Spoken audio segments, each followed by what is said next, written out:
पहले तो मैं छिप लुक कर उनसे प्रवचन सुनता रहा। वह मेरे दिल की बात करते हैं, मैं उनकी। उसमें बस सबके लिए प्रेम भाव है और भगवान का महामंत्र तो पा लिया है। मनुष्य से प्रेम करना ही भगवान की सच्ची आराधना है। तभी मेरे मुंह से निकला, पोथी पढ़ी पढ़ी जग मुआ, पंडित भया न कोई, ढाई आखर प्रेम का, पढ़े सो पंडित होय। लगता है जैसे मुझे मेरा गुरु मिल गया है। रैदास जी, उसने मेरे दिल की थाह पा ली है। न हरि है जब तक कीने, न काया के जारे,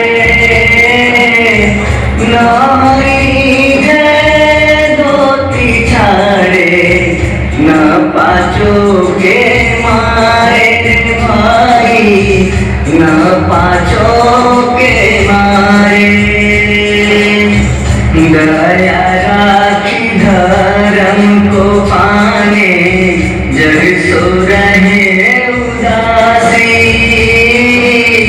अपना साजिब सबको जाने, ताहि मिले अविनाशी भाई, ताहि मिले अविनाशी भाई, ताहि मिले अविनाशी भाई, ताहि मिले अविनाशी।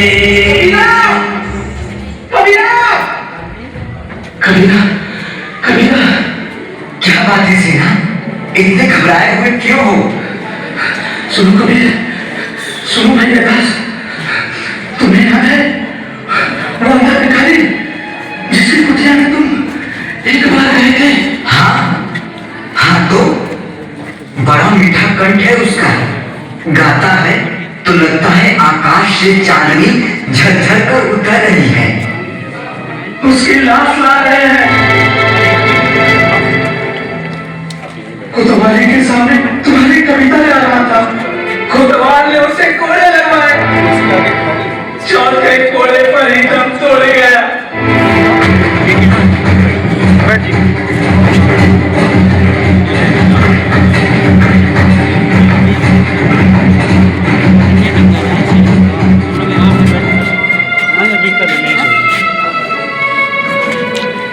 उसकी माँ भी अंधी है, उस बेचारी पर क्या बीतेगी। उसकी माँ कहती थी, बेटा तेरी कविता गाता है तो भीड़ इकट्ठी कर लेता है। जब से तेरी कविता गाने लगा है, हमारे घर में चूल्हा जलने लगा है। अब मेरी कविता के कारण अपना बेटा ही खो बैठी। रैदास जी, कहो कभी। रैदास जी, और भी तो लोग हैं जो हमारे कविता गाते फिरते हैं। वह कितने चाव से हमारे पास आते हैं। जब अंधे भिखारी को मार डाला तो उनकी जान पर भी तो बन आएगी। पंडित, मौलवी और कोतवाल के आदमी उन्हें भी तो नहीं छोड़ेंगे। कबीर, मैं सोचता हूँ उन लोगों को मना कर दें कि हमारे कविता गली बाजार में नहीं गाए, ताकि उन पर कोई मुसीबत नहीं आए। नहीं रैदास जी, इसका यह उपाय नहीं है।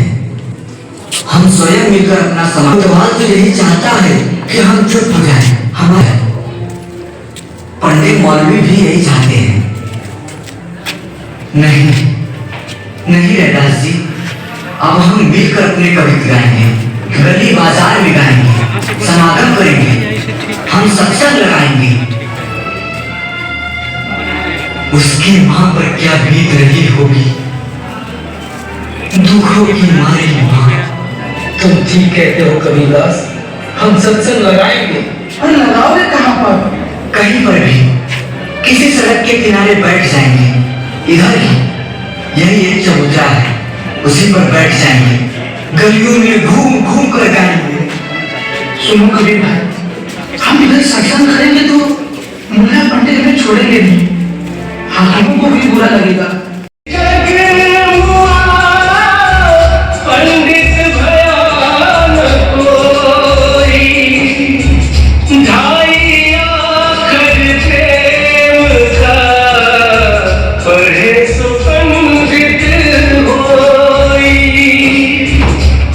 पंडित होई, परेसो पंडित होई।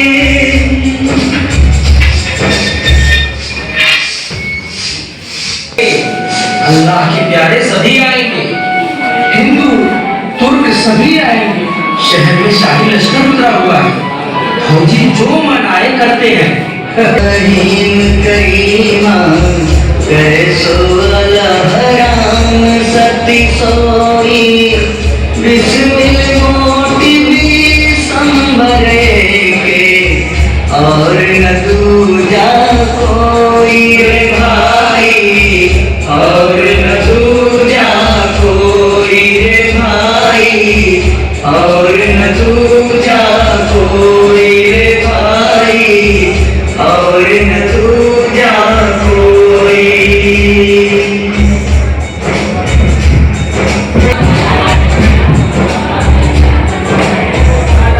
यहाँ क्या चल रहा है? कहाँ बना? यही तो कबीरदास का सत्संग होता है। वाह यार कबीरदास। बुलाओ उसे, हम उससे मिलना चाहते हैं।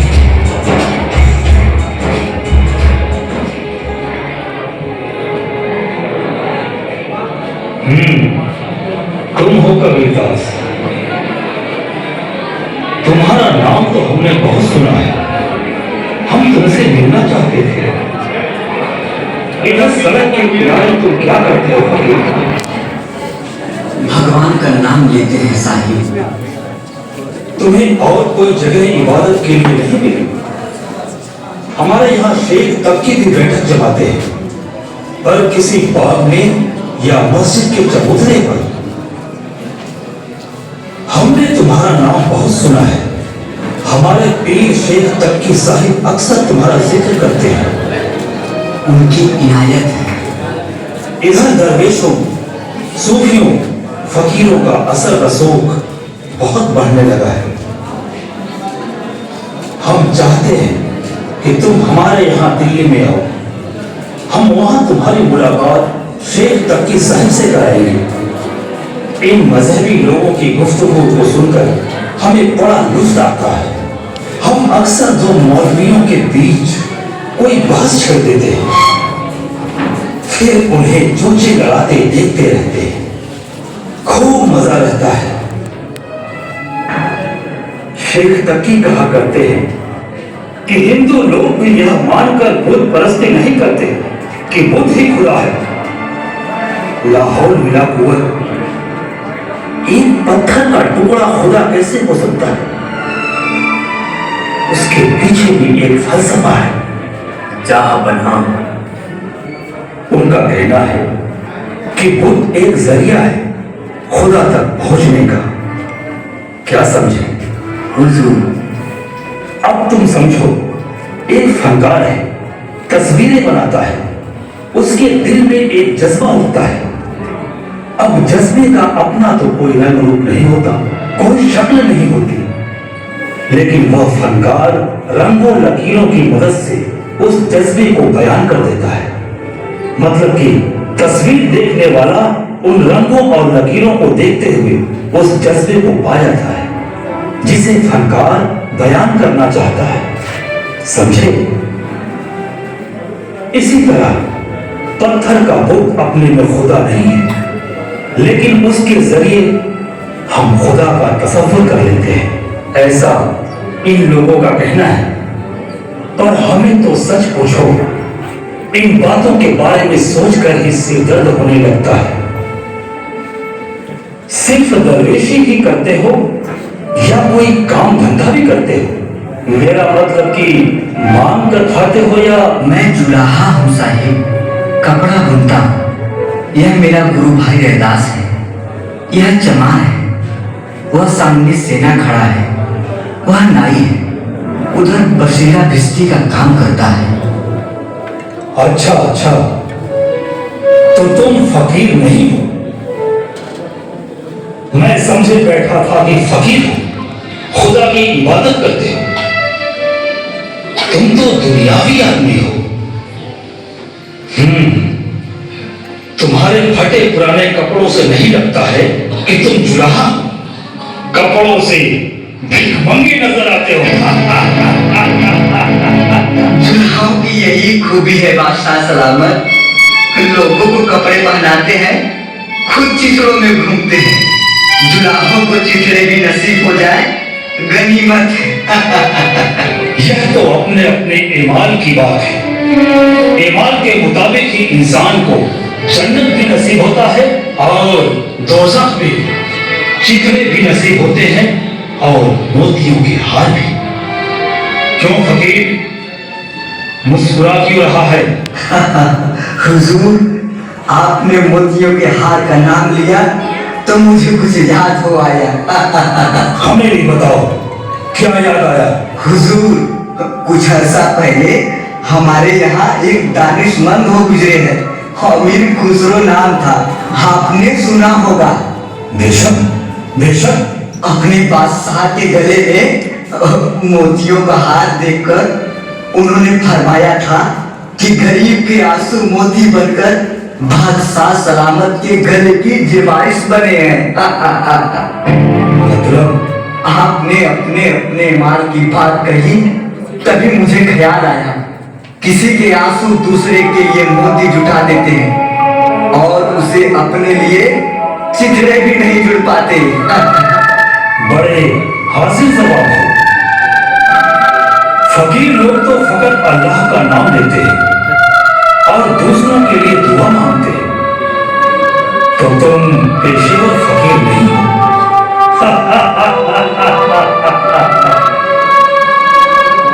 आजकल फकीरी भी तो पेशा बन गई है ना। शेख तक्की साहिब तुम्हारा बहुत जिक्र करते थे, तो हमने सोचा जब यहां से गुजर रहे हैं तुमसे मिलते चले। मैं समझ बैठा था कि तुम फकीर हो, खुदा के बंदे हो, पर यहां तो तुम धंधा भी करते हो और फकीरी। आप जिसे फकीरी सोच रहे हैं वह जरूर एक धंधा ही है। तुम्हारी फकीरी कोई दूसरी तरह की है क्या? मेरी फकीरी में घर बार छोड़ने की जरूरत नहीं है। मेरी नजर में हर काम इबादत है। बड़ी पहली बात कही है। समझदार आदमी मालूम होते हो, ज्यादा तफसील के साथ कहो। हर काम इबादत कैसे बन सकता है? यह बताओ, कपड़ा बुनना इबादत कैसे हुई? अब हम जंग करते हैं, क्या उसे भी इबादत कहोगे? नहीं, जंग इबादत नहीं है। इंसान की खिदमत करना, उसे सुखी बनाना इबादत है। हम बिहार पर अपनी फतेह का झंडा गाड़कर लौटे हैं, तो क्या वह छोटी सी बात है? क्या यह कौम की खिदमत नहीं? यह दीन की खिदमत नहीं? नहीं, यह खिदमत नहीं है, यह दीन की, खुदा की तौहीन है। तुम पहले इंसान हो जो हमारे सामने इस तरह बोलने की जरूरत कर रहे हो, लेकिन हम तुम्हारे साथ नरमी से पेश आएंगे, क्योंकि किसी हकीर फकीर पर हम हाथ नहीं उठाते। तेरा मजहब क्या है? मैं खुदा का बंदा हूं। मेरा मजहब इंसान की मोहब्बत है, खुदा की बंदगी है। लेकिन तेरा कोई दीन भी तो होगा, तू इबादत भी तो करता होगा। मैं उस खुदा की इबादत करता हूँ जो हर इंसान के दिल में बसता है। कौन है वह खुदा? मेरा परवरदिगार मेरे चारों ओर है, वह मेरे दिल में बसता है और उसकी नजर में ना कोई हिंदू है ना तुर्क। मैं अल्लाह का नूर हर इंसान में देखता हूँ, इंसान के दिल में देखता हूँ। बातें तो ऐसे कर रहे हो जैसे तुम्हारा दिल दिल ना हो, जन्नत हो। जन्नत से भी ज्यादा खूबसूरत है। मेरे दिल में मेरा मालिक बसता है। इस घट अंतर बाग बगीचे इसी में सृजनहारा, इस घट अंतर सात समंदर, इसी में 9 लाख तारा रे भाई, इसी में 9 लाख तारा। इस घट अंतर अनहद गरजे, इसी में उठत फुहारा, कहत कबीर सुन भाई साधो, इसी में साई हमारा रे भाई, इसी में साई हमारा। पर यह मेरे सवाल का जवाब तो नहीं हुआ। हमारे यहाँ भी सुखी है, लेकिन वह मुसलमान है, वह दीन को कबूल करते हैं, लेकिन लगता है यह आदमी दीन को नहीं मानता। क्यों फकीर? मैं फिर पूछता हूँ, तेरा मजहब कौन सा है? मैंने मजहबों को छोड़ दिया है। मजहबों को छोड़ दिया है? यह कैसे हो सकता है? अभी अभी तो खुदा की जात की बात कर रहा था। खुदा की जात मजहब नहीं है।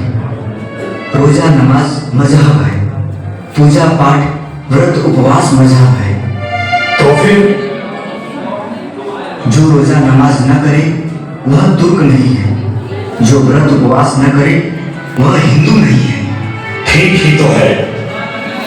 मैं इंसान को हिंदू और तुर्क की नजर से नहीं देखता, मैं उसे केवल इंसान की नजर से, खुदा के बंदे की नजर से देखता हूँ। लेकिन हिंदू हिंदू है और मुसलमान मुसलमान, क्या हिंदू का बेटा हिंदू नहीं होगा? जन्म से सभी इंसान होते हैं, वरना ब्राह्मण का बेटा माँ के पेट से ही तिलक लगा कर निकलता और तुर्क का बेटा खतनी करवा कर निकलता।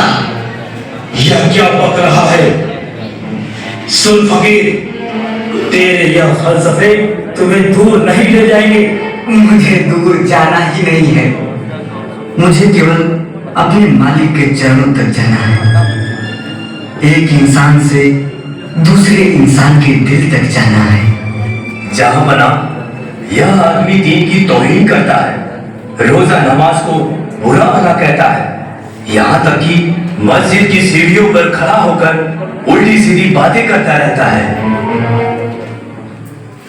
सुन फकीर, हमने सोचा था कि हम तुम्हें अपने साथ दिल्ली ले चलेंगे और तेरी मुलाकात शेख तक की साहिब से कराएंगे, पर मैं देखता हूँ कि तू कोई खपती ज़रूरी आदमी है जो यहाँ उल्टी सीधी बातें करके बदअमनी फैला रहा है। बोल, तेरा मजहब क्या है? एक निरंजन अल्लाह मेरा, हिंदू तुर्क तू ही नहीं मेरा। पूजा करूं न नमाज गुजारूं, एक निराकार हृदय नमस्कारूं। ना हज जाऊं ना तीरथ पूजा, एक पिछान्या तो क्या दूजा। कहे कबीर भरम सब भागा, एक निरंतन सुमन लागा। तो ये है तेरा जवाब। इस आदमी पर कड़ी नजर रखो और हमें इत्तला करते रहो। उठ फकीर, आज के बाद कभी मुझे शिकायत मिली कि तूने दीन की तौहीन की है तो मैं तेरी टांगें चीर दूंगा। इस आदमी को शहर से बाहर निकालो और इन सबको हटा दो यहाँ से। ले जाओ। चल चल चल। निर्भय निर्गुण गुण गाऊंगा, नाम केवल नाम मस्जिद ना काबे कैलाश में। मोक कहाँ ढूंढे बंदे, मैं तो तेरे पास में, मैं तो तेरे पास में।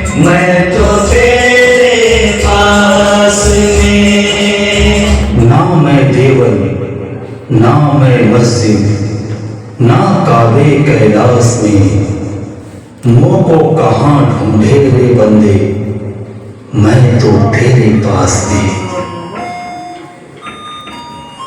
हेलो जी, यह